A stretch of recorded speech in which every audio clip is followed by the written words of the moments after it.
இங்கே இந்த தாடையில் தான் அவருக்கு வெட்டுப்பட்டது. கழுத்தில் வெட்டுறாங்க. இந்த வெட்டு வந்து அவருடைய தாடையில் பிடிச்சிருச்சு. வீரப்பன் எது பண்ணாலும் கடைசியில் ஒரு சாட்சி ஆண்டை விட்டு வைப்பார், நான் எல்லா இடத்துலையும் சொல்லுவேன். அதே மாதிரி இந்த பெரிய படுகொலைக்கு ஊரே சாட்சி. இருந்தாலும் உயிரோட வெட்டுப்பட்டு உயிர் பிழைச்ச இவர் ஒரு சாட்சி. இவர் விழுந்துடுறாரு. இவருக்கு மேலே மற்றவங்க எல்லாம் இறந்து போனவங்களாம் ஒருத்தர் மாதிரி ஒருத்தர் விழுந்துடுறாங்க. அதனால இவர் பிழைச்சிட்டாரு.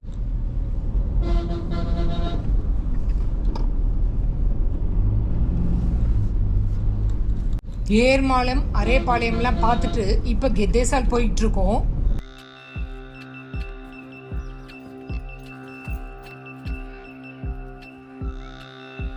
மலை கிராமத்து மக்களுடைய வாழ்க்கை எப்படி இருக்கு, அவங்க என்னெல்லாம் துன்பத்தை அனுபவிச்சுக்கிட்டு இருக்காங்க அப்படிங்கிறத பார்க்குற பயணமா இது அமைஞ்சது. கெத்தேசல் கிராமத்துக்குள்ள போய் நாம பார்க்க போறவங்கள இதோ முக்கியமானவங்க இந்த வெட்டுராமன். கையை பின்னால கட்டி ஓங்கி வீரப்பன் வெட்டும் போதும் உயிர் பிழைச்சுக்கிட்ட ஒரே அதிர்ஷ்டசாலி.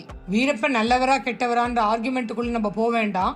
ஆனா நடந்த சம்பவங்களை உள்ளதை உள்ளபடி பார்ப்போம்.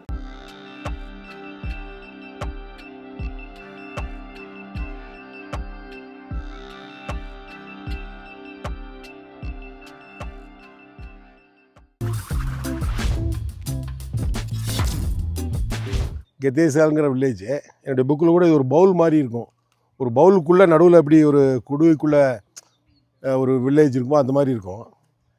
பார்த்திங்கன்னா இந்த பக்கம் பாருங்கள், இந்த மலைகளை பார்த்திங்கன்னா இந்த இது பசுவன்பேட்டா, இது வந்து கோனூர்பேட்டா, கோணுசாமி பேட்டா, அது வந்து தொட்டப்பேட்டா. இந்த பக்கம் அதே மாதிரி கோட்டுப்பொலி, அது அந்த மஞ்சுகுமா பேட்டா இருக்கு இல்லையா, இந்த மஞ்சுகுமா பேட்டாவில் தான் அந்த மஞ்சுகுமா பட்டி இருக்குது. அங்கே தான் அந்த காடநல்லி சொன்னேன் இல்லையா, காடநல்லி சிக்கூருங்கிற ஊரில் 7 பேரை கொண்டான்னு சொன்னேன் இல்லையா, அவங்க அந்த மலைக்கு மேலே வச்சு தான் கொண்டது. அங்கே தான் அவங்களுடைய பட்டி, மாட்டுப்பட்டி இருந்தது. ஆமாம், அந்த பக்கம்.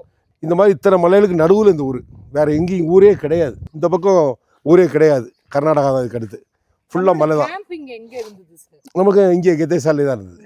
அது வெட்டின பிறகு தான் கேம்ப் போட்டோம் நம்ம. மிஞ்சுக்குழி வந்து இந்த பக்கத்தில் இருக்குது. இப்படியா இந்த ஏரியா, இங்கே தான் மிஞ்சுக்குழி. இந்த மலைக்கு பின்னால், அந்த பசுன்பேட்டாவுக்கு பின்னால் அந்த மிஞ்சுக்குடியில் தான் வீரப்பன் வந்து ஒரு 136 பேர் மொத்தமாக தங்கியிருந்த இடம். தங்கியிருந்தான். கிட்டத்தட்ட ஒரு 100 கிலோமீட்டர் சர்க்கம்ஃபரன்ஸுக்கு ஆளே கிடையாது. இந்த இடத்த செலக்ட் பண்ணதே அதனால தான். ஏன்னா இங்கே வந்து ஆள் நடமாட்டமே கிடையாது, ஒரே ஒரு கிராமம் தான். அப்போது இங்கே தங்கினா கண்டுபிடிக்க முடியாதுன்னு சொல்லி தான் மிஞ்சுக்குடியை செலக்ட் பண்ணது. ஸோ இந்த ஆப்ரேஷன் நடக்குது. அங்கே எல்லாரும் இவங்களுடைய சேத்துக்குழியோட ஒய்ஃப் எல்லாம் செதறி ஓடுறாங்க. ஸோ ஓடி அவங்க எங்கேயோ தஞ்சம் புகுந்தப்போ தான் வந்து இவங்க ஏதோ காட்டி கொடுத்ததா, அதுக்கப்புறம் இந்த கிராமத்துக்குள்ளே அவங்க வராங்கன்னு நம்ம சொல்லலாமா சார்? காட்டி கொடுக்கல, அவங்க வந்து காட்டுக்குள்ளே நெல்லிக்காய் அதெல்லாம் எடுக்க போகிறாங்க. ஆமாம், வீரப்பனோட தப்பாக காட்டி கொடுத்தா, அவருடைய மனசை பொறுத்தவரையில் இல்லைன்னா அவருடைய பாஷையில் அது காட்டி கொடுத்தா அர்த்தம். இவங்க போகிறாங்க, உள்ள ஒரு ஆளுங்க நிறைய இருக்கிறாங்க. அப்போ அவங்க வந்து வெளியே வந்து சொல்கிறது அவங்களுடைய சாதாரண விஷயம். யார் பார்த்தாலும் உள்ள ஒரு யானை சேட்டை பண்ணுச்சுன்னு பார்ப்பாங்க, ஒரு புலியை பார்த்தேன்னு சொல்லுவாங்க, புது மனுஷனை பார்த்தேன்னு சொல்கிறாங்க. அந்த ஆப்ரேஷன் வந்து 1993 செப்டம்பர் 29 நடக்குது.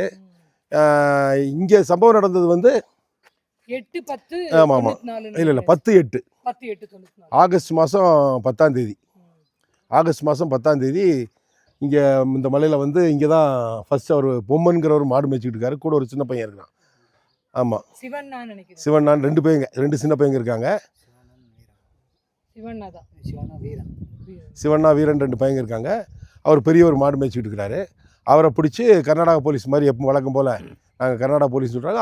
அவங்க சொல்கிறாங்க, ஆமாம் எங்கள் ஊருக்காரங்க தான் உள்ளே போகும்போது பார்க்கும்போது யாரோ ஒரு கூட வீரப்பன் கூட அவங்களுக்கு தெரியாது, யாரோ இங்கே இருந்தாங்க, அவங்க இருக்காங்கன்னு சொன்னாங்க, அவங்க தான் இது பண்ணாங்க. ஓ உங்கள் ஊருக்காரங்க தான், அப்போ அதை காமிச்சதா? அவர் யதார்த்தமாக போலீஸ் தானே கேட்குன்னு சொல்லி ஆமான்ட்டார். உடனே அவரை பிடிச்சி கொண்டு வர்றாங்க. இடையில அவருக்கு டவுட் வந்துருச்சு, இவருக்கு இவங்க வந்து போலீஸ் மாதிரி தெரியலேன்னு. அப்போ தண்ணி குடிக்கிற மாதிரி அவர் குட்டைக்கு போய் தண்ணி குடிக்கிற மாதிரி எஸ்கேப் ஆகிட்டார். ஓட ஆரம்பிக்கிறதும் இவங்க அங்கேயே சுட்டு அவரை கொண்டுறாங்க. அங்கேயே பாடியை போட்டு அங்கேயே பாடி பக்கத்தில் வச்சு சாப்பிட்டு அந்த பையங்களையும் வலுக்கட்டாயமாக சாப்பிட சொல்லி, அந்த பையங்களால் சாப்பிட முடியல, ஏன்னா தாத்தா இறந்து கிடக்கிறாரு, எப்படி சாப்பிட முடியும், அவங்கள சாப்பிட சொல்லி பிறகு அந்த பையங்களை கூப்பிட்டு இங்கே வந்துட்டாப்புல. அவங்களெல்லாம் அந்த 2 பையங்களையும் கையை கட்டிட்டாப்புல, கட்டி இங்கே கூப்பிட்டு வந்து இந்த ஊர்லேயே வந்து போலீஸ் மாதிரியே விசாரணை பண்ண இங்கே இருக்கிற ஊர் தலைவர் குன்னன், அவருடைய மனைவி தான் அந்த நிற்கிறாங்களா, வளர்த்தியாக இருக்காங்க இல்லையா, அவங்க தான். இவங்க அப்பா தான் ஊர் தலைவராக இருக்கார். ஊர் அடுத்த தலைவர், அதாவது இவங்க அப்பா ஜடையன், என்னுடைய மெயின் இன்ஃபார்மெண்ட்டு. இவங்க அப்பாவை தேடுறாப்புல, இவங்க அப்பா தேடும்போது உங்கள் அப்பா இல்லை அன்னைக்கு. அவர் என்ன தேடி அங்கே வந்துடுறாரு, கீழே வந்துடுறாரு வேறு வேலையாக. அவர் தான் இந்த அம்மாவுடைய கணவர் பேர் தான் குன்னன். அவர் தான் அந்த ஊர் தலைவர். அடுத்தாப்புல இவங்க எல்லாம் அதனால் பாதிக்கப்பட்டவங்களுடைய மனைவி மக்கள் இவங்க எல்லாருமே. தாசனுடைய பேத்தியார், அவங்க சமையலுக்கு போயிருக்காங்க, சத்துணவு பலர் வேலை வாங்கி கொடுத்துருக்குறோம். மாதனுடைய மக பசுவன் இருக்கிறாரு. இவங்க தான் பசுவன் சம்சாரம். இவங்க எல்லாம் இது மாதிரி இன்னும் நிறைய இருக்கிறாங்க. இவங்க 5 பேருடைய குழந்தைங்க எல்லாமே அப்படி பேரம் பேத்தி எல்லாமே அப்படி அனாதை ஆகிட்டாங்க. இவங்களெல்லாம் கையை கட்டி அங்கே ஒரு இடம் இருக்குது, காமிக்கிறேன். அந்த இடத்துல தான் கொண்டு போய் வச்சு ஊர்க்காரங்கெல்லாம் பதறி ஓடுறாங்க. யாரும் ஓடக்கூடாது, சுற்றி பாருங்கன்னு சொல்ல அந்த குன்னன் அப்போது சொல்கிறார், அவருடைய கணவர் சொல்கிறாரு, இந்த கையை உனக்கு எதாவது செய்யணும்னா செஞ்சிரு, கொல்லணும்னா கொன்று, சும்மா கையை கட்டி வச்சுட்டு என்னமோ நாங்கள் ஏதோ தப்பு பண்ண மாதிரி. நாங்கள் ஒரு தப்பும் பண்ணலை, எங்களுக்கு நாங்கள் இயற்கையாக நடந்துக்கிட்டோம். ஆனால் எங்களை ஒரு குற்றவாளி மாதிரி கையை பின்னால் கட்டி வச்சுட்டு இப்படிலாம் பண்ணாது, கொல்லணும்னா உடனே கொன்று, சும்மா அந்த கையை கட்டி வச்சுட்டு விசாரணை பண்ணுறதை பண்ணாதுன்னு தைரியமாக சொல்லியிருக்கிறார். அதை எல்லாருமே இப்போவுமே அதை தான் சொல்கிறாங்க. அது ஒரு அந்த இதை யாருமே மறக்கலை. அவ்வளோ பேர் துப்பாக்கியோடு சுற்றி இருக்காங்க, வீரப்பன் எல்லாம் மீசையோடு நிற்கிறாங்க. ஆனால் அப்போது அந்த சாதாரண ஒரு கிராமத்து ஒரு ஆதிவாசி சொல்கிறாரு, ராமன், ஆக்சுவலாக இவர் பேர் வந்து ராமன். இங்கே வெட்டுப்பட்டதுனால இவரை வெட்டுராமன்னே பேர் வச்சுட்டாங்க. இங்கே இந்த தாடையில் தான் அவருக்கு வெட்டுப்பட்டது. கழுத்தில் வெட்டுறாங்க, இந்த வெட்டு வந்து அவருடைய தாடையில் பிடிச்சிருச்சு. அதனால் இந்த தாடை அப்படியே பொழந்து இப்படி தொங்கிருச்சு. ஆனால் கழுத்தில் வெட்டுப்படல. அவர் அப்படியே விழுந்துடுறாரு. நெஞ்சில் சுடுறாங்க. அந்த சுடுது இவர் சுருண்டு இருந்ததுனால இவர் காலில் பட்டுருச்சு, இடுப்பில் பட்டுச்சு அந்த துப்பாக்கியில் சுட்டது. இவர் விழுந்துடுறாரு. இவருக்கு மேலே மற்றவங்கெல்லாம் இறந்து போனவங்களாம் ஒருத்தர் மாதிரி ஒருத்தர் விழுந்துடுறாங்க.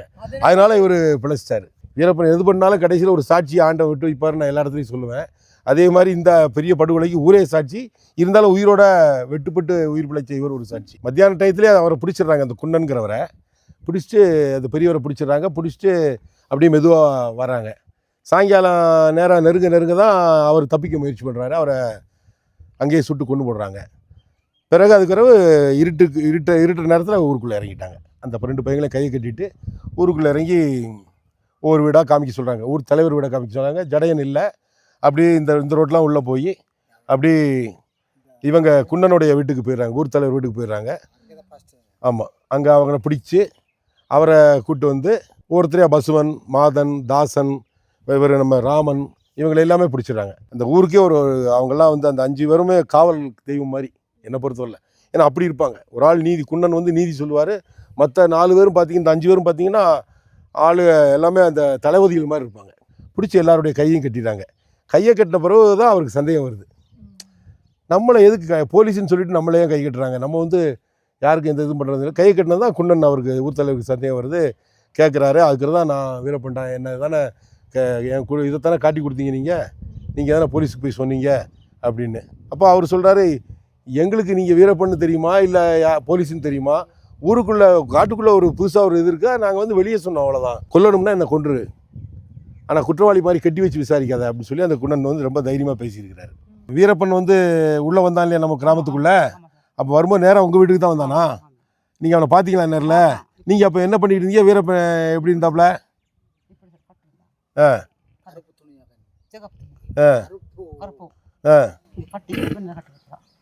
கோயில் பக்கத்தில் நியாயம் பேசணும் நீங்கள் எல்லாரும்.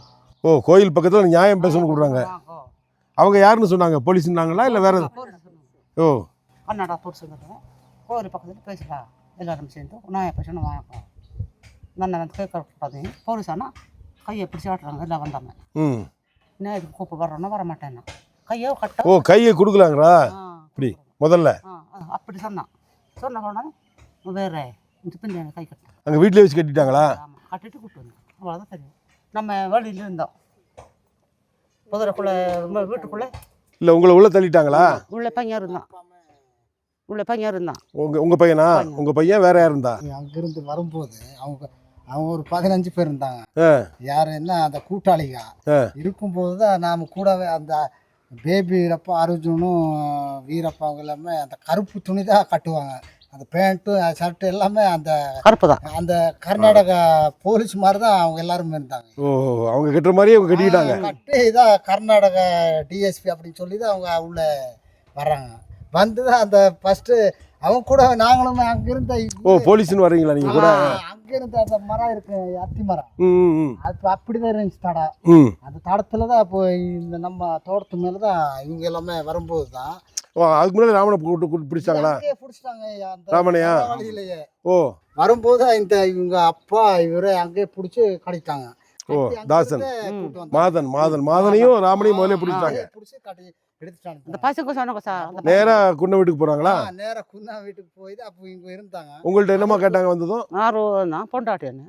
அப்புறம் உடம்புக்கு சரியில்லை, படுத்துட்டு இருந்தான், நெஞ்சு வரணுன்ட்டு நான் கஞ்சி வச்சு கடையில் வேறு வாங்கிட்டு போய் கஞ்சி கொடுத்த சாமி. கஞ்சி கொடுக்கல, அப்படி கஞ்சி வச்சு கப்போட வீசிட்டான், தூக்கி அதோட வீசிட்டான். சொன்ன மாதிரி வீசிட்டான். யார் வீசினா? வீரப்பா தான். வீரப்பன். ஓ குடிச்சிட்டு இருந்த கஞ்சியை வீசி விட்டான். பிறகு அவர்கிட்ட என்ன பேசினா? போலீஸ் சொன்னா கையை பிடிச்சான், உள்ள தள்ளி சதாவை போட்டு நானும் கூட இருந்தேன். அவன் வீரப்பா தனியாவே எங்க பெரியப்பாவை தனியாவே கூட்டு கையை பிடிச்சி கட்டையாசு கூட்டு போனாங்க. அவங்க கூட நானும் இருந்தேங்க. இருக்கும்போது சரி அவருக்கே சொல்றாரு, நான் தான் வீரப்பாடா, இப்ப கிடைச்ச இடம் அவங்க வீடை காமி அப்படின்ட்டு பூட்டி போட்டு அவங்க இந்த அம்மாவை அந்த பையனை பூட்டி போட்டுங்க. அப்போ எல்லாருமே நாங்க வர்றோம் கூடவே வரும்போது தான் அப்போ எங்க வீட்டுக்கு நேரம் வந்தாங்க. எங்க வீட்டுல அந்த வீரப்பா எங்க பெரியப்பா நம்ம வீடு இருக்குங்க, கீழே இருந்தாங்க. அப்ப நாங்க 3 பேர் அங்க நின்ட்டோம். அந்த பேபி வீர ஆரோக்கியனும் அவங்க எல்லாமே என்ன செஞ்சாங்க, நம்ம இவரு வீடு செஞ்சிருக்கிறோம் அங்கதான் இருந்தோம். போய் உள்ள வீட்டுக்குள்ள பார்த்தாங்க, எங்க அப்பா இல்ல. டேப் கடை ஒண்ணு வச்சிருந்தாங்க, அதை எடுத்துட்டாங்க. எடுத்துட்டு என்ன செஞ்சாங்க, வெளியே வந்தாங்க. வரும்போது என்ன செஞ்சாங்க, அப்போ நம்ம ஆளுகள்லாம் நிறைய வீட்டுல இருந்தாங்க. அவங்களும் என்ன செஞ்சாங்க, வச்சு உள்ள அவங்களுமே பூட்டு போட்டு வந்துட்டாங்க. ஓ வெளியே வந்துட்டாங்க. மற்ற ஜனங்களையும் உள்ள போட்டு பூட்டிட்டாங்க. பூட்டி போட்டுட்டு அப்போ நேரா அவரு வீட்டுக்கு போனாங்க. ஓ பசுவை வீட்டுக்கு போய். நீங்க பசுவனுடைய சம்சாரமா? ஆமா, இதுதான் பசுவனுடைய சம்சாரம். அம்மா பேரம்மா? சித்தி. இருட்டில் வந்து ரோட்ல நின்றுட்டு நான் போலீஸ்காரா, கருணாநாயக போலீஸ்காரா, திம்பத்துக்கு போலவா அப்படின்னு கூட்டிட்டு வந்தாங்க சார். அப்படி தான் கூட்டிட்டு வந்தாங்க. அது மேலே பேசல வெட்டினாங்க. அந்த இடத்துல இவர் வீடு பில்லு வீடு. இங்கிருந்து அது வரைக்கும் பில்லு வீடு. அந்த வாசம் இந்த மாதிரி அந்த வாசப்படியில தான் அப்போ எல்லாருமே வந்து அதுக்குள்ள கட்டி இந்த மாதிரி செய்யும்போது எங்களுக்கு பயம் வந்துருச்சுங்க. அங்கிருந்து நான் வந்துட்டேன். அப்போ நடக்கும்போது எங்க மாமா அந்த இவரு பொம்மா அவங்க பையன், பெரிய பையன், சின்ன பையன், அவங்க எல்லாமே கூட இருந்தாங்க. அப்பதான் அவரு பேசி அவங்களுக்கு எல்லாமே நீங்க சொன்னீங்களே ஐயா, இந்த மாதிரி காமிச்சு கொடுத்தேன். அது எல்லாம் சொல்லும் போதுதான் இந்த மாதிரி எல்லாமே நம்மளோட சித்தராஜ அப்படி சொல்லி அந்த எடுத்து பேசுறாரு. எடுத்து பேசும்போது அந்த துப்பாக்கி பாதையில அடிக்கிறாரு. அடிக்கும்போது அவர் என்ன சொல்றாரு, இந்த மாதிரி எல்லாமே கொடுமை பண்ணக்கூடாது, கொன்ன ஒரு அடியை கொண்டுருங்க அப்படின்னு சொல்லும்போது அவரு அப்பவே ஷூட் பண்ணும்போது தான் அவரு அந்த பொம்மா பையன் அவங்க எல்லாமே ஓடிட்டாங்க. அப்போதான் எல்லாருமே பாங்காட்டுக்குள்ளே போனதுங்க ஐயா. போனதுதான் அப்போ அவங்க இறந்த பின்னாடி யாருமே வரல. இந்த ராமா வீட்டில் அவங்க அக்கா தங்கச்சி அவங்க இருந்தாங்க. இருந்து தான் அப்போ இவரை கீழே விழுகும்போது, அப்போ வெட்டும்போது, அப்போ இவர் கத்தி அப்படிலாம் நழும்போது அப்போ இவரை இழுத்துட்டு போய் வீட்டில் சேர்த்துட்டாங்க. காலையில் தான் போய் மாதன்ட்டு தகவல் கொடுத்தது நம்ம எஸ்டி ஆசனம். என்னை பொறுத்தவரை இது வந்து வீரப்பனுடைய டாக்டிக்ஸ். அதாவது போலீஸ் அடிச்சு பார்த்து முடியலை, திரும்பி ரிட்டன் ஆக மாட்டேங்காங்க. போலீஸ் தான் அவனை தொடர்ந்து தேடிக்கிட்டே இருக்கிறாங்க. அப்போ தனக்கு தகவல் கொடுக்குறவங்கள, போலீஸுக்கு தகவல் கொடுக்குறவங்கள நிப்பாட்டினா தான் போலீஸுக்கு தகவல் போகாது. அப்போது இந்த சம்பவத்தை உதாரணமாக எடுத்துக்கிட்டான், மிஞ்சுக்குடி சம்பவத்தை. இப்போ இந்த தகவல் கொடுத்தது யார் அப்படின்னா அவனுடைய கோர்ட்டில் அது நியாயம். அவனுடைய மனக்கோர்ட்டில் என்னை பற்றி யாருமே சொல்லக்கூடாது. நான் காட்டுக்குள்ளே எப்படி வேணாலும் இருப்பேன், என்ன வேணாலும் செய்வேன், ஆனால் என்னை பற்றி யாரும் தகவல் கொடுக்கக்கூடாது, கொடுத்தா கொல்லுவேன் அப்படின்னு இந்த மக்களுக்கு, நம்ம இந்த மலையில் வாழ்கிற மக்களுக்கு தெரிவிக்கிறதுக்காக வேண்டி இந்த கொலைகளை செய்தான். அங்கே ஏற்கனவே பொம்மன் ஒரு பெரியவரை, மாட்டுக்கார பொம்மன்கிறவரை வெட்டி கொண்டுட்டான். இங்கே வந்து 5 பேரை பிடிச்சி 5 பேரையும் கையை கட்டி அந்த ஒரு பொது இடத்துல உட்கார வச்சு அங்கே சுட்டுக்கொள்கிறான். அப்புறம் அவருடைய அக்கா அவங்கெல்லாம் போன பிறகு பார்த்து இவரை உயிரோடு இருக்கான்னு தெரிஞ்சுட்டு இழுத்து கொண்டு போயிட்டாங்க, வீட்டுக்கு கொண்டு போயிட்டாங்க. அன்றைக்கி வந்தான் ஈரப்பன்னு சொல்லலைங்க. நான் கனடா போலீஸு, உங்கள் ஐயா கூப்பிட்றேன், மோசம் ஐயா கூப்பிட்றாங்க திம்பத்துக்கு வாங்கன்னு சொன்னான். அதனால ஓ என் கையை கூப்பிட போது தாங்க போகணும் அப்படியே மட்டும் நேராடி எதிராட்சியம் வந்தோம். வந்தோடனே அங்கேயே கட்டினான் கையை. போலீஸ் ஆனால் இங்கே கை கட்ட மாட்டாங்க. அப்போ நினச்சிட்டேன் இன்னும் இது வேறு ஆள், கை கட்டணும் போது வேறு ஆள். அப்போ நாங்கள் இல்லை. அப்போ அப்படியே கூப்பிட்டு வந்தான். கொத்தாளி வீடே இருந்ததுன்னா கொத்தாளி வீடு காமிட்டேன். மறுபடி தலைவர் இருந்தான், இந்த வீடை காமிச்சேன், ஜடையா வீடை.